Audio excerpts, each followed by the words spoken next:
তিন দিন ব্যাপী ঐতিহাসিক তাফসীরুল কোরআন মাহফিল 2025 প্রথম দিবসের আজকের এই মহৎ আয়োজনের সম্মানিত সুযোগ্য সভাপতি, আজকের মাহফিলের বরেণ্য অতিথিবৃন্দ, আঞ্জুমানে খেদমতে কোরআনের সম্মানিত সভাপতি মহোদয়, আমার বাম পার্শ্ব উপবিষ্ট বয়োবৃদ্ধ জ্ঞানবৃদ্ধ বিশিষ্ট ইসলামী চিন্তাবিদ মুহতারাম মাওলানা আব্দুল মতিন শাহবাগী হাফিজাহুল্লাহ, আমার ডান পাশে বসে আছেন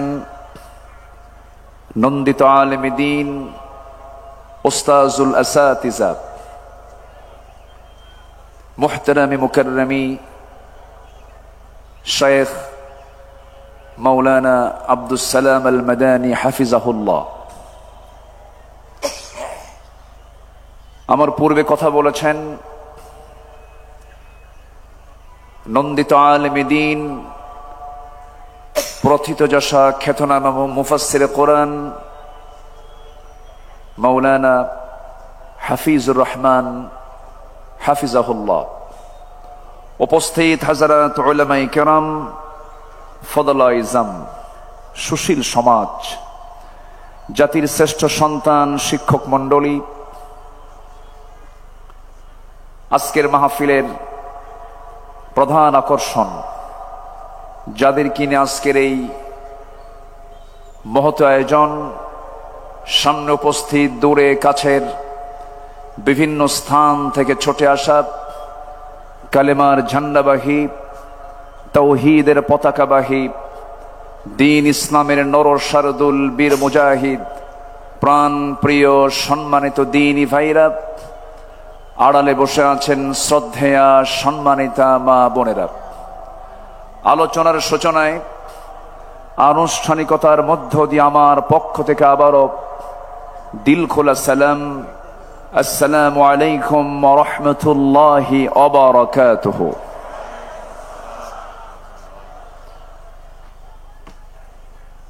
সবাই কেমন আছেন? খিতা খবর বালানি? জি, আমি ভালো আছি।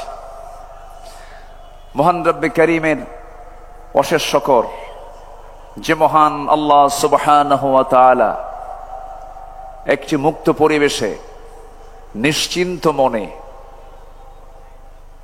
একটি অনুকূল পরিবেশে কোরআন শোনার মতো এমন একটি সুযোগ যে মাবুদ আমাকে করে দিলেন, সেই মহান জাল্লা শানুহুর দরবারে আমরা সবাই লাখ কোটি সাজুদ শুকর আদায় করি।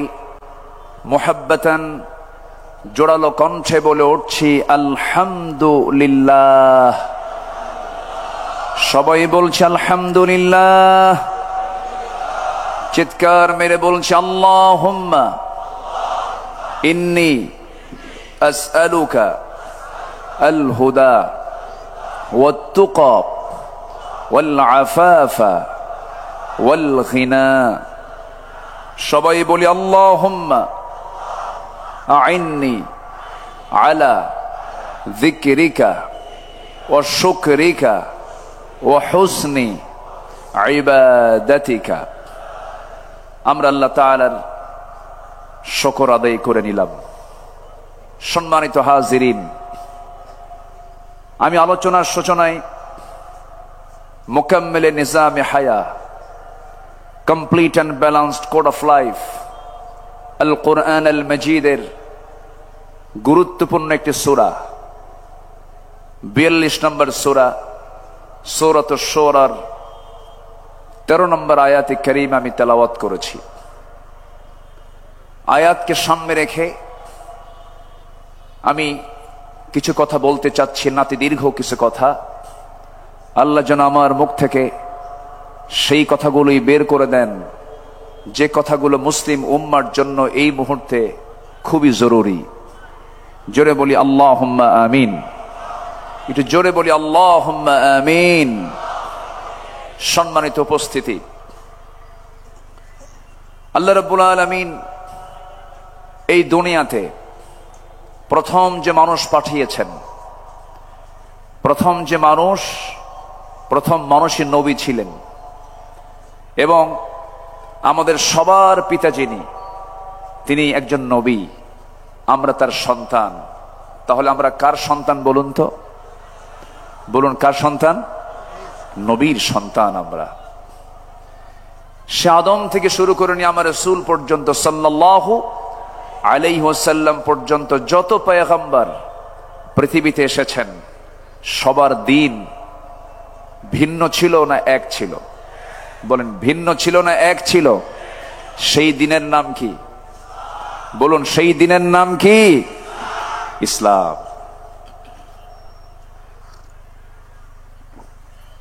সেই দিনের নাম হচ্ছে ইসলাম, এবং সবার দাওয়াত একই ছিল, এক এবং অভিন্ন ছিল। আল্লাহ রাব্বুল আলামিন বলেন, وَلَقَدْ بَعَثْنَا فِي كُلِّ أُمَّةٍ رَسُولًا أَنِ اعْبُدُوا اللَّهَ وَاجْتَنِبُوا الطَّاغُوتَ। এই পৃথিবীতে যত পয়গম্বর আমি আল্লাহ পাঠিয়েছি, সবার দায়িত্ব একটাই ছিল। তারা কি করেছেন? তারা বলেছেন, তোমরা একমাত্র, কেবলমাত্র, শুধুমাত্র দাসত্ব করো কার? আর তাগুতকে পরিহার করে চলো। আমার নবী আল্লাহ রাব্বুল আলামিন সে একই দিন দিয়েছেন, একই দায়িত্ব দিয়েছেন। তার দায়িত্ব কি ছিল? সেই দায়িত্ব রাসূলকে বন্টন করেছেন। হুয়াল্লাযী আরসালা রাসূলাহু বিল হুদা ওয়া দীনিল হাক্কি লিইয়ুযহিরাহু আলাদ-দীনি কুল্লিহি ওয়া কাফা বিল্লাহি শাহীদা ওয়ালাউ কারিহাল মুশরিকুন। জোরে বলুন আল্লাহু আকবার। তিনি যেন কি করেন? পৃথিবীর সমস্ত তৈরি করা যত দিন আছে, এই পৃথিবীতে এখন প্রেজেন্ট ওয়ার্ল্ডে 70 থেকে 80টি হিউম্যান ল রয়েছে, মানব রচিত মতবাদগুলো রয়েছে। এই মানব রচিত মতবাদ নামক পচা বস্তাগুলো বহন করার মতো লোক আমার দেশেও কিছু পচা লোক আছে না নাই? আসতে বলবেন না, আছে না নাই? পৃথিবীর তৈরি করা যত হিউম্যান ল, এগুলো সব পচা বস্তা। এগুলো সব কি বস্তা? এই পচা বস্তা নিয়ে যারা চলে তারাও পচা। আমরা কোনো দিন মানি না, কার দিন ছাড়া? সেই দিনের নাম কি? ইন্নাদ দীনা ইনদাল্লাহিল ইসলাম। আমি যেখান থেকে তেলাওয়াত করেছি, তেলাওয়াতকৃত সূরাটি হলো সূরাতুশ শুরার 13 নম্বর আয়াত। আল্লাহ পাক এই সূরাটা শুরু করেছেন প্রথমে হুরুফে মুকাত্তাআত দুটো আয়াতে দিয়েছেন, 1 এবং 2, দুটাই হুরুফে মুকাত্তাআত। আল্লাহ রাব্বুল আলামিন বলেন, হামিম আইন সিন কাফ কাযালিকা ইউহি ইলাইকা ওয়া ইলাল্লাযীনা মিন ক্বাবলিক আল্লাহুল আজিজুল হাকীম। জোরে বলুন আল্লাহু আকবার। হে রাসূল, আমি যেমন করে আমি আপনার প্রতি ওহী নাযিল করেছি, তেমন করে আপনার পূর্বের যারা এসেছেন তাদের কাছে ওহী নাযিল করেছি। অর্থাৎ এই কিতাবের পরিচয়টা আল্লাহ পাক আগে দিয়ে দিয়েছেন সূরার শুরুতে। অনেক সূরার শুরুতে আল্লাহ রাব্বুল আলামিন আগেই কিতাবটা নিয়ে কথা বলেছেন। কোরআন যখন খুলবো আমরা, কোরআন খোলার সঙ্গে সঙ্গে ভূমিকা শেষ করে এই সূরা ফাতিহা হলো ভূমিকা, উম্মুল কিতাব, ফাতিহাতুল কিতাব। ভূমিকা শেষ করি আমরা যখন সূরাতে যখন চলে যাচ্ছি, আল্লাহ রাব্বুল আলামিন সেখানে হুরুফে মুকাত্তাআত প্রয়োগ করে বলছেন, যালিকাল কিতাবু লা রাইবা ফীহি হুদাল লিল মুত্তাকিন। এরকম করে আল্লাহ রাব্বুল আলামিন অনেক সূরার শুরুতে কোরআন সম্পর্কে আগে কথা বলেছেন। ইয়াসিনের দিকে তাকান, ইয়াসিন ওয়াল কুরআনিল হাকিম ইন্নাকা লামিনাল মুরসালিন আলা সিরাতিম মুস্তাকিম। রহমানে চলে যান, আর রহমান আল্লামাল কুরআন খালাকাল ইনসানা আল্লামাহুল বায়ান। আরেক সূরার শুরুতে আল্লাহ রাব্বুল আলামিন বলছেন, ইন্না আনজালনাহু কুরআনান আরাবিয়্যান লাআল্লাকুম তাআকিলুন। জোরে বলুন আল্লাহু আকবার। আল্লাহ পাক আগে এই কিতাবের পরিচয়টা আগে তুলে ধরেছেন, কারণ পৃথিবীর সব কিতাব একরকম, এই কিতাবটা ভিন্ন রকম, স্বতন্ত্র একটি কিতাব। জোরে বলি সুবহানাল্লাহ। আপনি কোন দিক থেকে কিতাবকে নিতে চান? বিজ্ঞান থেকে দেখতে চান? এর মধ্যে বিজ্ঞান আছে। সাহিত্যিক সাহিত্য নেবে, সাহিত্য আছে। গবেষক গবেষণা নেবে, আছে। লেখক লেখা নেবে, তাও আছে। রাজনীতিবিদ রাজনীতি নেবে, তাও আছে। আইনজীবী আইন নেবে, আইনও আছে। বিচারপতি বিচার নেবে, বিচার আছে। শাসক শাসন নেবেন, আছে। এমন কোন সাইড নাই যা এর মধ্যে বাদ পড়েছে। জোরে বলি সুবহানাল্লাহ, জোরে বলি সুবহানাল্লাহ। এটি এমন কিছু কিছু তথ্য দেয় যা বিজ্ঞান হালে এসে এরা প্রমাণ করেছে, আবিষ্কার করেছে। যেরকম আল্লাহ রাব্বুল আলামিন তার কিতাবের যে প্রথম ওহীটা দিয়েছেন রাসূলকে, যেটা জাবালে নূর আল্লাহ পাক রাসূলকে উপহার দিয়েছেন। জাবালে নূর সেই গারে হেরার ভিতরে রাসূল 5 বছর ধ্যানমগ্ন ছিলেন। নবীর কাছে সেই ফেরেশতা আসলেন যে ফেরেশতা আগের সব নবীদের কাছে আল্লাহ পাক পাঠিয়েছিলেন।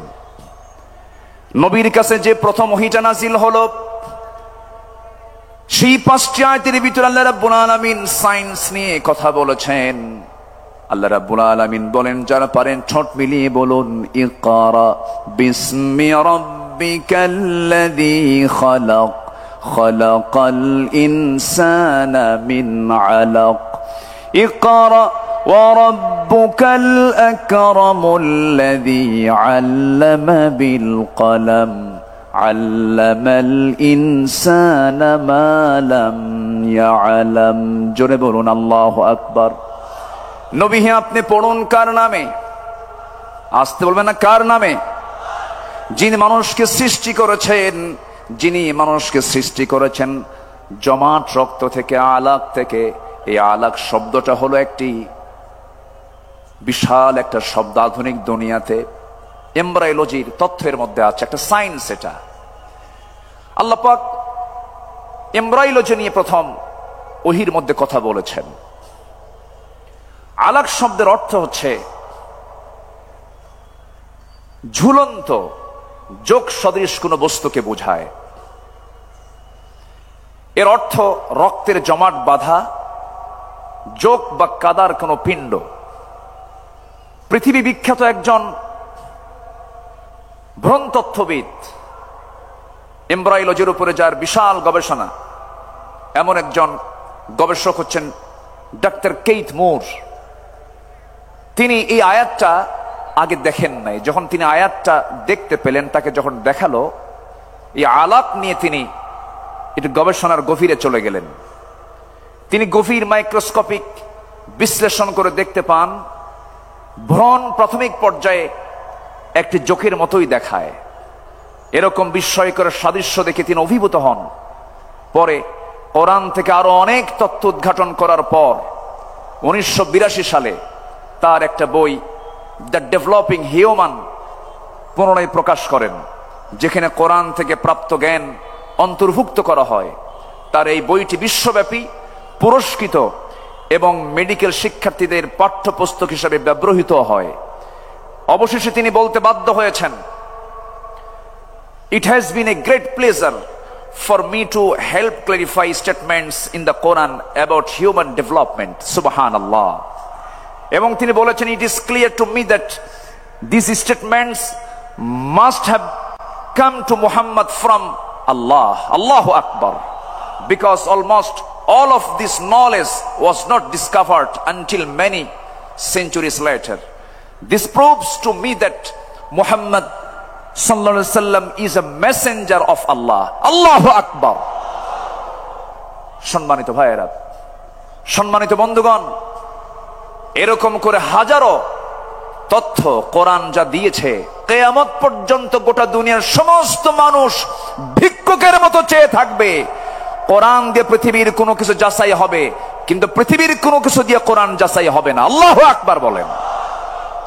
মহাবিশ্বের এক চির বিস্ময় হলো কোরআন। আজকে সিলেটের আকাশে কি সূর্য উঠেছিল? সূর্য ছিল কি? ছিল। আমি ঢাকার আকাশে গতকাল সূর্য পাইনি। আকাশে মেঘ ছিল, কোথাও কোথাও বৃষ্টি হয়েছে।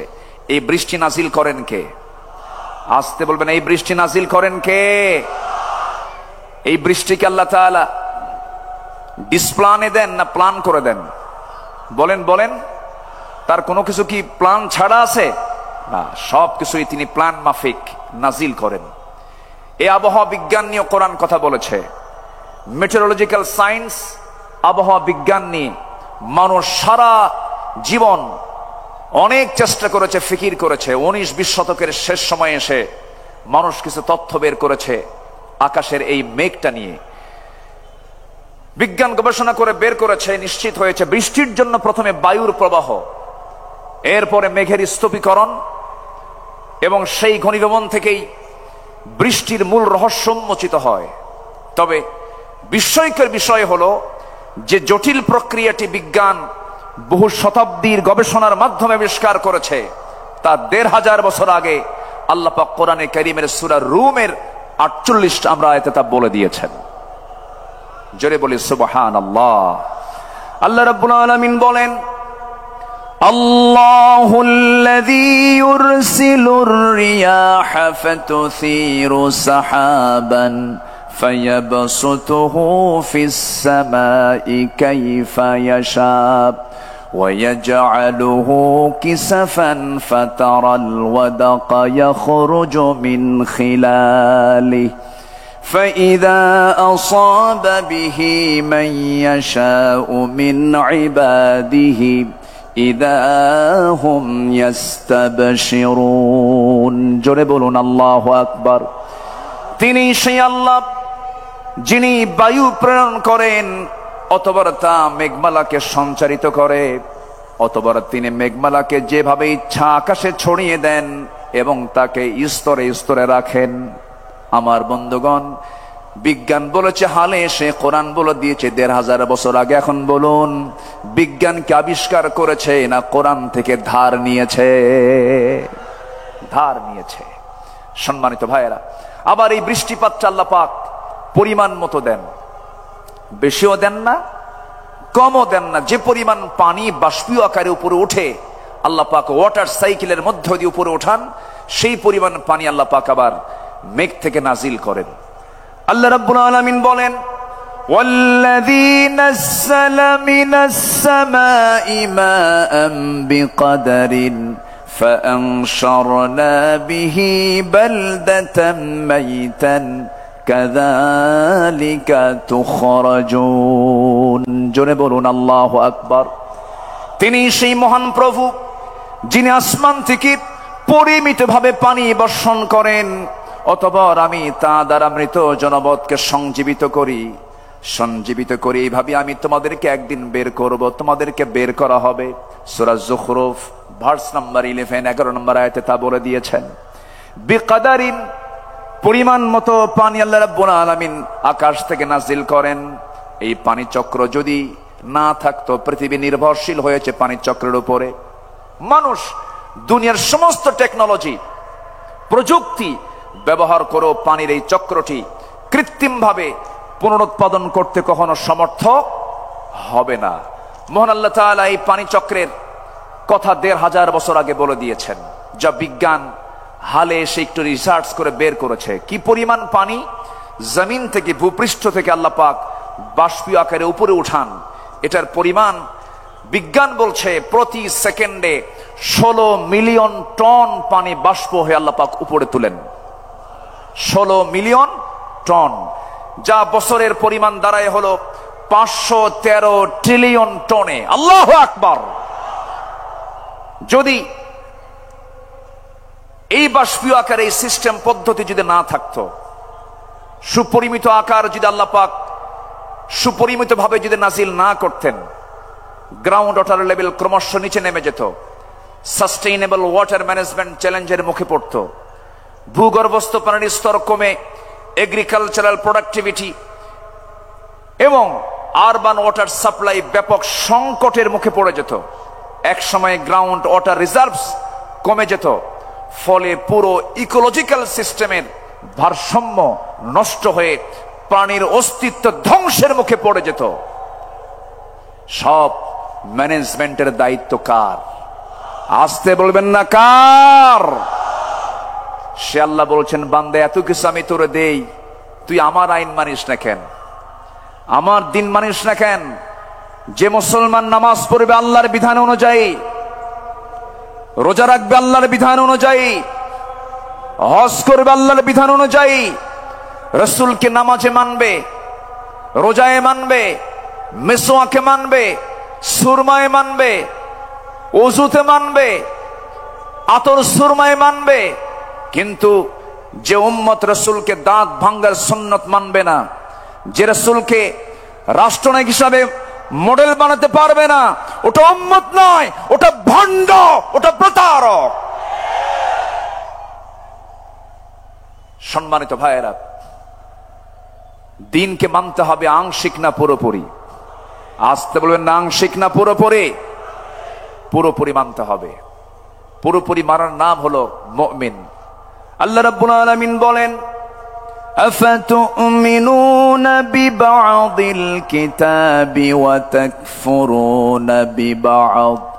তুমি কিতাবের কিছু অংশ মানবে, কিছু অংশ মানবে না। তার ফলাফল হলো খিজিয়ুন ফিল হায়াতিদ দুনিয়া, দুনিয়ার জিন্দেগিতে লাঞ্ছিত হবে, আখিরাতে তুমি ক্ষতিগ্রস্তদের অন্তর্ভুক্ত হয়ে যাবে। পুরোপুরি দিনকে মানতে হবে। আংশিক মানার নাম দিন নয়, আংশিক মানার নাম মুমিন নয়, পুরোপুরি মানতে হবে। আল্লাহ রাব্বুল আলামিন দিন হিসেবে যারা ইসলামকে না মানবে, আল্লাহ রাব্বুল আলামিন তাদের ব্যাপারে ক্লিয়ার কথা বলেছেন, ওয়া মাইয়াবতাগি গায়রাল ইসলামি দীনান ফালাই ইউকবালা মিনহু ওয়া হুয়া ফিল আখিরাতি মিনাল খাসিরিন। দিন হিসাবে, জীবন বিধান হিসাবে ইসলামকে বাদ দিয়ে যারা অন্য কোন তন্ত্র মন্ত্র ইজমকে গ্রহণ করবে, আল্লাহ রাব্বুল আলামিন বলছেন তার কোনো কিছু আমি আল্লাহ রাব্বুল আলামিন কখনো কবুল করব না। নাউজুবিল্লাহ। অতএব দিনকে মানতে হবে পরিপূর্ণরূপে। আল্লাহ রাব্বুল আলামিন এবার বলছেন, আমরা মূল আয়াতের দিকে চলে যাই। আল্লাহ রাব্বুল আলামিন বলেন সূরা শুরার 13 নম্বর আয়াত, আল্লাহ রাব্বুল আলামিন বলছেন, শারা'a লাকুম মিনাদ-দীনি মা ওয়াসসা বিহি নূহান ওয়াল্লাযী আওহায়না ইলাইকা ওয়া মা ওয়াসাইনা বিহি ইব্রাহিমা ওয়া মূসা ওয়া ঈসা আন আকিমুদ-দীনা ওয়া লা তাতাফাররাকু ফীহি كبر على المشركين ما تدعوهم إليه الله يجتبي إليه من يشاء ويهدي إليه من ينيب। জোরে বলুন আল্লাহু আকবার। তিনি তোমাদের জন্য সেই দিন নির্ধারণ করেছেন যার নির্দেশ দিয়েছেন নূহ আলাইহিস সালাতু ওয়াস সালামকে, এবং যা আমি তোমার প্রতি ওহী করেছি, যার নির্দেশ দিয়েছিলাম ইব্রাহিম, মূসা এবং ঈসাকে। এই মর্মে তোমরা দিন প্রতিষ্ঠিত করো এবং দিন প্রতিষ্ঠার সংগ্রাম করতে গিয়ে কোনো মত পার্থক্য সৃষ্টি করো না। তোমরা যাকে আহ্বান জানাচ্ছ তা মুশরিকদের জন্য ভারী মনে হয়। আল্লাহ যাকে চান তাকে মনোনীত করেন, আর যাকে ইচ্ছা তার দিকে পথ প্রদর্শন করেন। জোরে বলি সুবহানাল্লাহ। ক্ষমতা কার? হেদায়েতের চাবিকাঠি কার হাতে? হেদায়েতের চাবি কার হাতে? আল্লাহর হাতে। সম্মানিত ভাইয়েরা, প্রেজেন্ট বাংলাদেশ শুধু নয়, গোটা পৃথিবীতে 2 শতাধিক কান্ট্রি আছে। প্রত্যেকটা দেশের, গোটা পৃথিবীতেই একটা বিষয়ে বড় ক্রাইসিস আমরা লক্ষ্য করি, সেটা হলো আমার দেশে এখন এই মুহূর্তে সবচেয়ে বড় সমস্যা হলো গদি সমস্যা। কি সমস্যা বলেন তো? এই যে গদি সমস্যা হচ্ছে এখন সবচাইতে বড় সমস্যা। এখন যে সরকার আমার দেশে আছে, অস্থায়ী না স্থায়ী? অস্থায়ী। তাহলে এখন সামনে যে সিচুয়েশনটা আসতেছে, এই সিচুয়েশনে একটি সরকার, কল্যাণ সরকার, এটি কল্যাণ রাষ্ট্র গঠনের জন্য প্রয়োজন কিনা বলেন? প্রয়োজন। মনে হয় এই ব্যাপারে কোরআন কোনো বক্তব্য দেয়নি। আসতে বলে, কোরআনে ব্যাপারে বক্তব্য আছে না নাই? আসতে বলবেন না, আছে না নাই? আমরা বহু পরামর্শ দেখেছি এই 53-54 বছর। কেউ চালিয়েছেন 25 বছর, কেউ চালিয়েছেন 16 বছর, কেউ চালিয়েছেন 9 বছর, কেয়ারটেকার গভর্নমেন্টটা কয়েক বছর। সব দেখা শেষ। সবার নামের আগে মুহাম্মদ ছিল, যাদের ধর্মের নাম ইসলাম ছিল, কিন্তু কেউ ন্যূনতম নামাজের একটা আইন পর্যন্ত পাশ করতে পারেন নাই। সব দেখা শেষ। আগামীর দেশ হলো ইসলামের দেশ, কোরআনের দেশ। রাজি আছেন কারা কারা? হাত উঁচু করে দেখান মুসলমান।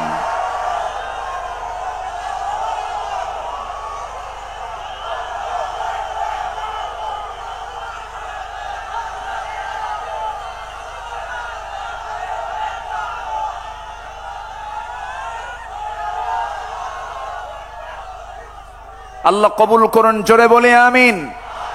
আরো জোরে আমিন। মুক্ত মনে ভালো করে কথা বলতে দেয়নি 16 বছর। এই মঞ্চ থেকে আমি আব্দুল্লাহ আমিন, আমাকে কতবার যে ধরছে হিসাব নাই। মাহফিল শেষে প্রশাসন ধরে নিয়ে চলে গেছে থানায়। সম্মানিত বন্ধুগণ, অসংখ্য আলেমকে ধরে জেলখানায় তাদেরকে রাখা হয়েছে। বিশেষ করে একজন ব্যক্তির নাম না নিলে অনেক বড় কৃপণতা হয়ে যাবে। এই দেশের তাফসীর মাহফিল অঙ্গনের নক্ষত্র, কিংবদন্তি, সুপারস্টার, মরহুম মকবুর শহীদ আল্লামা দেলাওয়ার হোসেন সাইদ রাহিমাহুল্লাহ। সম্মানিত ভাইয়েরা, আলেমদের অবদান কি শুনুন, একটু বলি। 2009 সালে আমার জীবনের প্রথম হজ ছিল। আমি 2009 সালে হজে যাই। সেই বছর ছিল আল্লামা সাইদ রাহিমাহুল্লাহর জীবনের শেষ হজ। সেই হজ তার জীবনের শেষ হজ ছিল। রয়্যাল গেস্ট হয়ে তিনি গিয়েছিলেন হজে। মিনা, মুজদালিফা, আরাফা, একই বছর হজে ছিলাম। হুজুরকে প্রশ্ন করা হলো, হুজুর দেশের অবস্থা খুবই খারাপ। টিপাই মুখে বাঁধের আন্দোলন তখন চলছিল সিলেটের দিকে। সেই সময় তাকে বলা হলো, দেশে আন্দোলন চলছে, ওইদিকে মামলাও রেডি হয়ে গেছে, ট্রাইব্যুনাল গঠন হচ্ছে, আপনার মনে হয় এই দেশেই থেকে যাওয়া ভালো হবে। সৌদি গভর্নমেন্ট আপনাকে নাগরিকত্বও দিবে, আপনি দেশে থেকে যান। উনি মুস্কি হাসি মেরে বললেন, সাইদি পালায়া থাকে না। কি সাইদি পালায়া থাকে না? আমার দেশ, আমার সংগঠন, আমার কর্মী, আমার নেতা বিপদে থাকবে, সাইদি পালায়া থাকবে বাইরে। এই চরিত্র রাসূল আমাকে শিখান নাই। উনি বাইরে থাকেন নাই।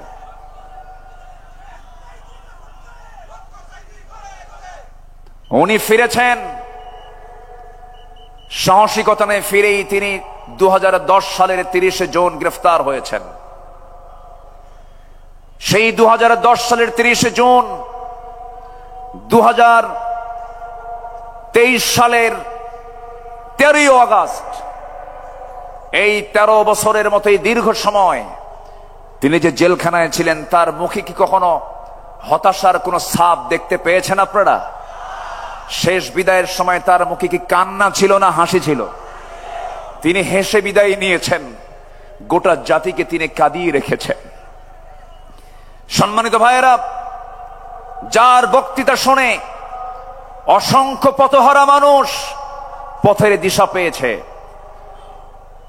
অবাধ্য সন্তান বাপমার সেবা করা শিখেছে তার বক্তৃতা শুনে। সেই দেশ গড়ার, সেই নাগরিক তৈরি করার মহান এই কারিগর আল্লামা সাঈদীকে 13 বছর শুধু জেল নয়, ছেলে রেখে, শুধু জেলখানায় নয়, হাজতে রেখে অবর্ণনীয় সীমাহীন অত্যাচার করা হয়েছে রিমান্ডে নিয়ে।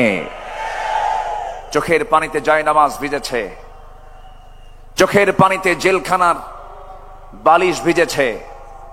সম্মানিত ভাইয়েরা, সম্মানিত বন্ধুগণ, শেষমেশ এই পাশবিক শক্তি দিল্লির প্রেসক্রিপশনে চিকিৎসার নাম করে হসপিটালে নিয়ে ইমাম আবু হানিফার সেই একই পথ ধরে তাকে বিষ প্রয়োগ করে শহীদ করা হয়েছে। তাফসীর মাহফিলের এই প্ল্যাটফর্ম থেকে আমরা স্পষ্ট ভাষায় জানান দিতে চাই, অবিলম্বে আল্লামা সাঈদীর যারা খুনি তাদের চূড়ান্ত শাস্তি নিশ্চিত করা হোক।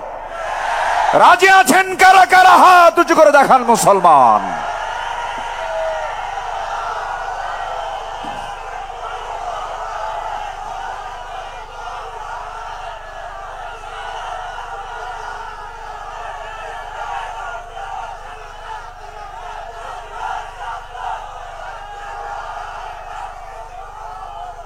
আল্লাহ কবুল করুন, জোরে বলে আমিন, আরো জোরে আমিন।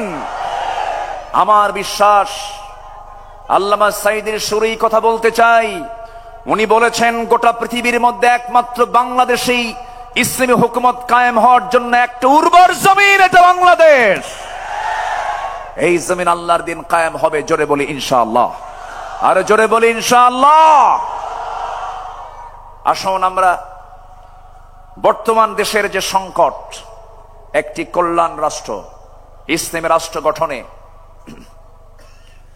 রাসূলুল্লাহর আদর্শ কি ছিল এবং আমাদের করণীয় কি, এই বিষয়ে কিছু কথা বলতে চাচ্ছি। শুনবেন? রাজি আছেন তো? কিন্তু সময় তো কম, আমাকে শেষের দিকে যেতে হচ্ছে আস্তে আস্তে। আমি খুব বেশি সময় আর পাবো না, আমি খুব দ্রুত শেষ করে দেব। মাহফিল কমিটিকে ধন্যবাদ। এক যুগেরও বেশি সময় ধরে আঞ্জুমানে খেদমতে কোরআনের এই মাহফিল হতে দেয়নি ফেরেশতারা। ফেরেশতারা বলবো না, ফেরেশতাই তো বলবো। ফেরেশতা দেখা যায় না, ওদেরও তো এখন দেখা যায় না, ওরা তো নাই। অযোগ্য, ব্যক্তিত্বহীন নেতৃত্ব ছিল বিগত সময়ে, যাদের মুখের ভাষা ছিল হলো মূর্খদের মতো, ব্যক্তিত্বহীনদের মতো। প্রায় প্রায় বলতো খেলা হবে, বলতো না? এই জাতীয় বক্তব্য কি একজন সচেতন ব্যক্তির মুখ থেকে বের হতে পারে? মান কানা ইউমিনু বিল্লাহ ওয়াল ইয়াউমিল আখির ফালইয়াকুল খায়রান আও ইয়াসমুত। যে ব্যক্তি আল্লাহর প্রতি বিশ্বাস করবে, পরকালকে বিশ্বাস করবে, সে যদি কোনো কথা পায় ভালো কথা বলবে, যদি কথা না পায় চুপ থাকবে। চুপ থাকাটাও নাজাত। বহু লম্বা সময় আমার নবী মাঝে মাঝে চুপ থাকতেন, কোনো কথাই বলতেন না। যত কথা কম যার জীবনে, গুনাহও তার জীবনের সবচাইতে কম। ইসলামী রাষ্ট্র গঠনের রাসূলের আদর্শ কি ছিল? নাম্বার 1, আমার নবীজির ইসলামী রাষ্ট্রের 1 নাম্বার দিক ছিল হলো, তিনি যা প্রতিষ্ঠা করেছেন এর মধ্যে 1 নাম্বার হলো তাওহীদকে তিনি প্রতিষ্ঠা করেছেন। জোরে বলি সুবহানাল্লাহ। কি প্রতিষ্ঠা করেছেন? তাওহীদ। আল্লাহ রাব্বুল আলামিন বলেন, قل إنما يوحي إلي أنما إلهكم إله واحد فهل أنتم مسلمون। সূরাতুল আম্বিয়া 108 নম্বর আয়াত। হে রাসূল, আপনি বলে দেন আমার প্রতি ওহী প্রেরণ করা হয়, তোমাদের ইলাহ একক আল্লাহ, সুতরাং তোমরা কি আত্মসমর্পণকারী হবে না? প্রশ্ন করা হচ্ছে, রাসূলকে এই কথা বলে দেওয়া হলো। নবীজি মক্কার মাটিতে মার খেয়েছেন না মার দিয়েছেন? বলেন, মার খেয়েছেন না মার দিয়েছেন? আর মদিনার মাটিতে এসে মার খেয়েছেন না মার দিয়েছেন? তাহলে দিনের জন্য মায়ের খাওয়াও সুন্নত, মায়ের জোরে মায়ের মায়ের দেওয়াও সুন্নত। রাসূল কি হাতে অস্ত্র নেননি? হাতে অস্ত্র নেননি? ঘোড়ায় চড়েন নাই? লৌহ বর্ম পরিধান করেন নাই? বর্ষা হাতে নেন নাই? আমার নবীর ঘরের ফার্নিচার ছিল হলো বর্ষা, তরবারি। আমার নবীর ঘরের ফার্নিচার ছিল এগুলো। সম্মানিত ভাইয়েরা, আমার নবীজি শিরককে মূলোৎপাটন করেছেন এবং তিনি বলেছেন বয়স্তু কাসরাতিল আসনাম, মূর্তিকে চুরমার করে দেওয়ার জন্য আল্লাহ তাআলা আমাকে দুনিয়াতে পাঠিয়েছেন। আল্লাহু আকবার বলেন। আবার ভুল বুঝবেন না, আব্দুল আল আমিন আজকে বলে গেছে মূর্তি যা আছে সব ভেঙে ফেলো, এটা আবার উল্টা বুঝবেন না। এখানে আমার নবীজি যখন মক্কার বাসিন্দা ছিলেন 13 বছর, ওই 13 বছর আমার নবীজি মক্কার ভিতরে ওই কুরাইশদের সাজানো 360টা মূর্তি তারা কাবার ভিতরে পর্যন্ত রেখেছিল। রাসূল সরাতে পারেন নাই, কারণ সেই সময় তার হাতে কোনো ক্ষমতা ছিল না। তখন মক্কার সিটি মেয়রও ছিল Abu Jahl. City mayor K ছিল? আবু জেহেল। রাসূল পারেন নাই। আমার নবীজি ডোর টু ডোর কালিমার দাওয়াত দিতে লাগলেন। একদিন কাবা শরীফ আমার রাসূল নামাজ আদায় করছিলেন। আবু জেহেল এবং কুরাইশদের কিছু নেতারা সব এই দাওয়াতকে উপহাস করলো, ঠাট্টা করলো। এক পর্যায়ে আবু জেহেল অন্যদেরকে বলল, কে আছো? উটের জবাই করা তাজা ভুঁড়ি মুহাম্মাদের পিঠে নিক্ষেপ করবে যখন সে সেজদায় যাবে। আমার নবীজি সেজদায় গেলেন। পাপিষ্ঠ এই নরাধমগুলো একটু মায়াও করলেন। রাসূল যখন রুকুতে গেছেন সেই সময় নবীর পিঠে উটের পচা একটা নারী ভুঁড়ি রাসূলের পিঠে চাপায়া দিয়েছে। আমার নবীজি ওজন সহ্য করতে না পেরে মুখ থুবড়ে জমিনে পড়ে গেলেন। সিরাত ইবনে হিশাম গ্রন্থে এসেছে, ফাতিমা রাদিয়াল্লাহু তাআলা আনহা দৌড় মেরে এসে নবীকে সেই জায়গা থেকে উটের পচা নারী ভুঁড়িগুলো সরায় দিয়ে তাকে সেখান থেকে তুললেন। আমার নবীজি সেই দিন কাদা কাদা কণ্ঠে দুহাত উঁচু করে একটা দোয়া করেছিলেন। সেই দোয়াটা হলো, সেই দোয়ার মধ্যে বদদোয়া ছিল, নাম ধরে ধরে দোয়া করেছেন। তিনি বলেছেন, আল্লাহ আমর ইবনু হিশাম ওরফে আবু জাহেল, উতবা ইবনু রবিআ, শাইবা ইবনু রবিআ, ওলীদ ইবনু উতবা, উমাইয়া ইবনু খালফ, উকবা ইবনু আবু মুআদ, উমরা ইবনু ওয়ালিদ, এদেরকে পাকড়াও করো, এদেরকে তুমি আল্লাহ ধ্বংস করো। নবীর যেই সেই বদদোয়া কবুল হতে বেশি সময় লাগে নাই, সবগুলো তার কিছুদিনের ব্যবধানে বদরের প্রান্তরে বদর কূপের মধ্যে সবগুলো জাহান্নামে চলে গেছে। সেই নবীজি মক্কা বিজয়ের পর কাবা ঘরে ঢুকে সমস্ত মূর্তিকে ভেঙ্গে ফেলে সেই রাষ্ট্রে তিনি তাওহীদ প্রতিষ্ঠা করে সফল হয়েছেন। আল্লাহু আকবার বলেন। তিনি কখনো শিরককে প্রশ্রয় দেননি। আমাদের করণীয় কি? এই প্রেক্ষাপটে সমাজ এবং রাষ্ট্রে প্রচলিত শিরক, ইসলাম বিরোধী পদক্ষেপের বিরুদ্ধে সকল মুসলিম এক হয়ে সোচ্চার হতে হবে। তাওহীদের শিক্ষা ও বার্তা আমাদের পরিবার, সমাজ, রাষ্ট্র সব জায়গায় ছড়িয়ে দিতে হবে। আন্তর্জাতিক পর্যায়ে ইসলামিক মিডিয়া, শক্তিশালী লেখনী, অনলাইন প্ল্যাটফর্মের মাধ্যমে বিশ্বব্যাপী তাওহীদ প্রতিষ্ঠায় একটি শক্তিশালী প্রেক্ষাপট তৈরি করতে হবে। নাম্বার 2, একটি ইসলামী রাষ্ট্র গঠনের রাসূলের আদর্শ কি ছিল? আমরা রাসূল যে রাষ্ট্র গঠন করেছেন তার 2 নাম্বার দিক ছিল হলো সকল হিংসা দূর করে সেখানে তিনি ভ্রাতৃত্ব প্রতিষ্ঠা করেছিলেন। জোরে বলি সুবহানাল্লাহ। আল্লাহ রাব্বুল আলামিন বলেন, ইন্নামাল মুমিনুনা ইখওয়াতুন ফাআসলিহু বাইনা আখাওয়াইকুম ওয়াত্তাকুল্লাহ। সূরাতুল হুজুরাত আয়াত নাম্বার 10। আল্লাহ পাক বলছেন, নিঃসন্দেহে মুমিনরা হলো পরস্পরের ভাই ভাই।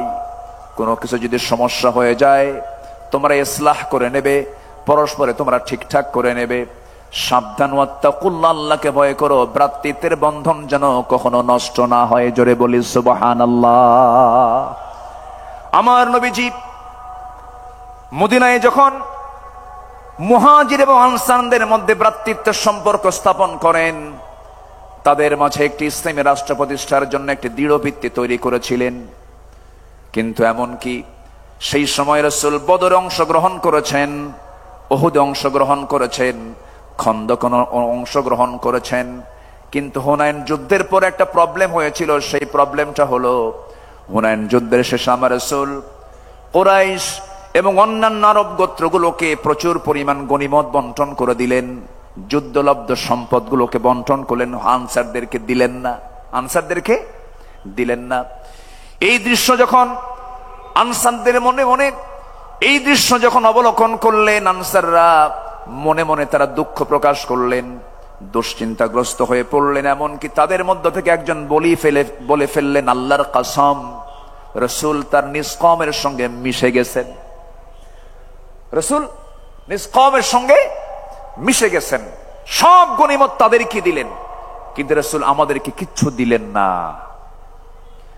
আমার নবীজির কানে যখন এই কথাটা চলে গেল, আমার নবীজি এটাকে কেমন করে ইসলাহ করা যায়, কেমন করে সংশোধন করা যায়, ফাসলিহু বাইনা আখাইকুম, রাসূল খেপলেন না, রাগলেন না। সেই সময় রাসূল একটা ভাষণ দিয়েছেন, আওয়াজাতুম ইয়া মা'শারাল আনসারি ফি আনফুসিকুম ফি লাআতিম মিনাদ দুনিয়া তাল্লাফতু বিহা কওমান লিয়ুসলিমু ওয়াকালতুকুম ইলা ইসলামিকুম আলা তারদাউনা ইয়া মা'শারাল আনসারি আন ইয়াযহাবান নাস ইয়া বিশাতি ওয়াল বাঈফ ওয়া তারজিউ বিরাসূলিল্লাহি সাল্লাল্লাহু আলাইহি ওয়াসাল্লাম ইলা রিহালিকুম। আমার নবীজি তেজোদ্দীপ্ত একটা ভাষণ দিলেন, কাদা কাদা কণ্ঠে একটা ভাষণ দিলেন। তিনি বলে ফেলেন, হে আনসার সম্প্রদায়, তোমরা কি মনে মনে দুঃখ পেয়েছো যে আমি দুনিয়ার তুচ্ছ জিনিস দিয়ে একদল মানুষকে ইসলাম গ্রহণের দিকে আকৃষ্ট করেছি, আর তোমাদেরকে আমি তোমাদের ইসলামের উপর ছেড়ে দিয়েছি? হে আনসার সম্প্রদায়, তোমরা কি সন্তুষ্ট নও যে অন্যরা ভেড়া উট নিয়ে ফিরে যাবে, আর তোমরা আল্লাহ রাসূলকে নিয়ে তোমাদের ঘরে ফিরে যাবে?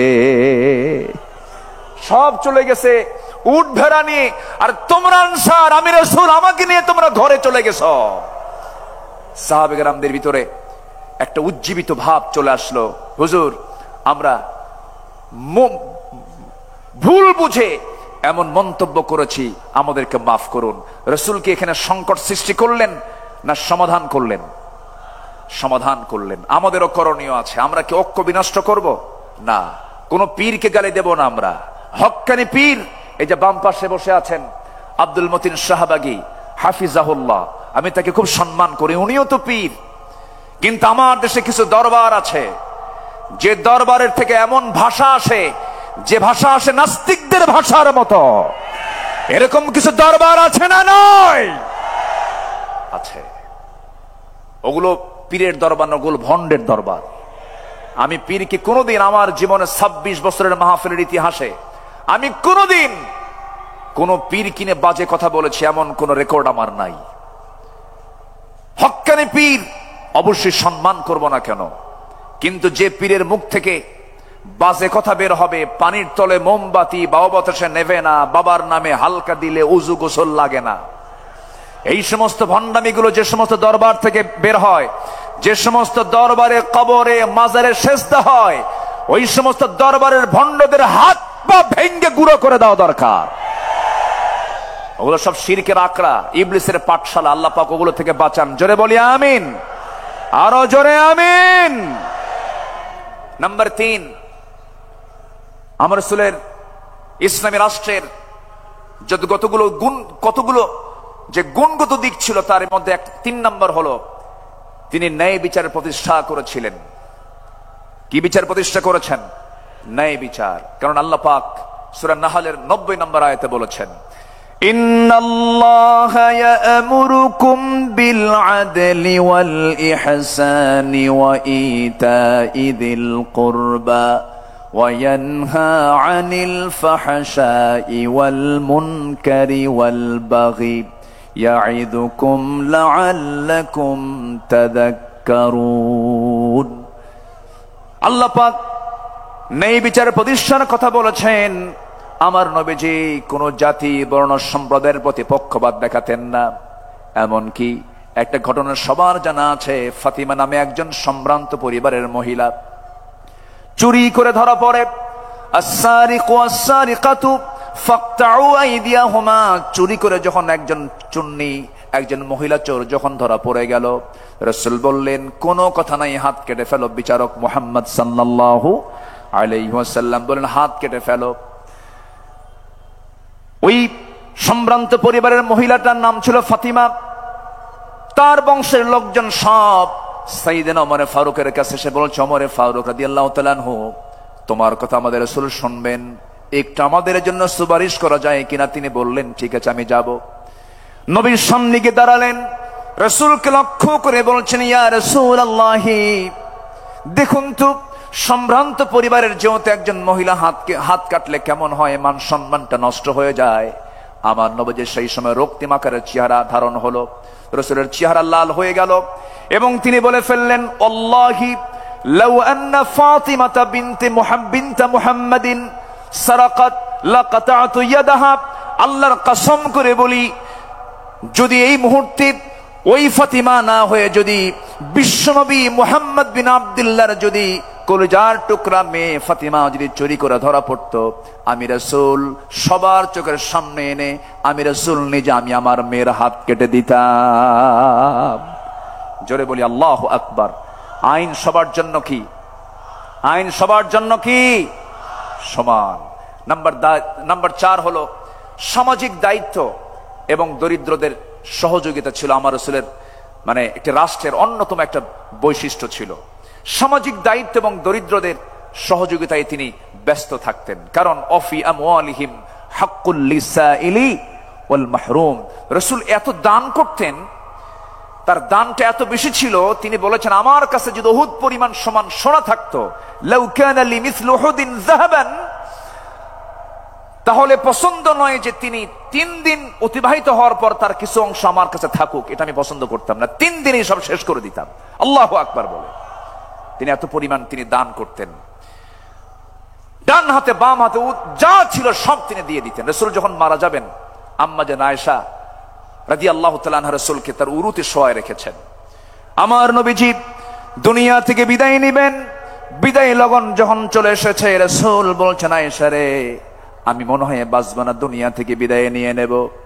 ওরে আয়েশা, আমি যদি দুনিয়া থেকে বিদায় নিয়ে নিই, আমার ঘরে কোনো সম্পদ থাকুক আমি চাই না। অতএব আমি তোমাকে জানায়া দিচ্ছি, দেখো তো ঘরের মধ্যে কোনো কিছু আছে নাকি। তন্ন তন্ন করে খুঁজে বের করা হলো 6টা স্বর্ণের টুকরা হাতের তালুতে নিয়ে রাসূল বললেন, আয়েশা, এতটুকু সম্পদ আমি দিন প্রতিষ্ঠার কাজে আমি দান করে দুনিয়া থেকে বিদায় নিতে চাই। জোরে বলে সুবহানাল্লাহ। আমার নবীজি বসে আছেন, একদিন একজন নবীর কাছে বুরদা চাদর নিয়ে আসলেন, এটি পরার জন্য দিলেন। রাসূল সেই বুরদা নামক চাদরটা এমন ভাবে গ্রহণ করলেন যা তার খুব প্রয়োজন ছিল, গায়ে জড়ায়া নিলেন। এক সাহাবী চাদরটা দেখে বলছেন, হুজুর, আপনি যদি কিছু না মনে করেন, আমি চাদরটা আমার পছন্দ, আপনি আমাকে দিবেন কিনা? রাসূল মুস্কি হাসি মেরে সঙ্গে সঙ্গে তার পছন্দের চাদরটা তার গায়ে দিয়ে দিলেন। আমার নবীজি দিয়ে দিলেন, অবলীলায় দিয়ে দিলেন, কোনো আফসোস করলেন না। পরে একজন সাহাবী, যে লোকটা চাদর চেয়েছিল, যে সাহাবী তাকে জিজ্ঞাসা করলেন, ও ভাই, নবীর পছন্দের সেই চাদরটা তোমার নেওয়ার কি দরকার ছিল? তুমি কি রাসূল থেকে সেটা কেন চেয়ে নিলা? তিনি বলছেন, আল্লাহর কসম করে বলি, দুনিয়ার কোনো পার্থিব স্বার্থের জন্য নয়, বরকতের জন্য আমি নিয়েছি। কারণ আমি ওসিয়ত করতে চাচ্ছি এই চাদরটা যেন আমার কাফনের কাপড় হয়। জোরে বলি সুবহানাল্লাহ। বুখারী শরীফের 6036 নম্বর হাদিস এটা। সম্মানিত ভাইয়েরা, এই জন্য আমরা উদার হব সামাজিক কাজে, দরিদ্রদের ব্যাপারে আমরা উদার হব। জোরে বলি ইনশাআল্লাহ।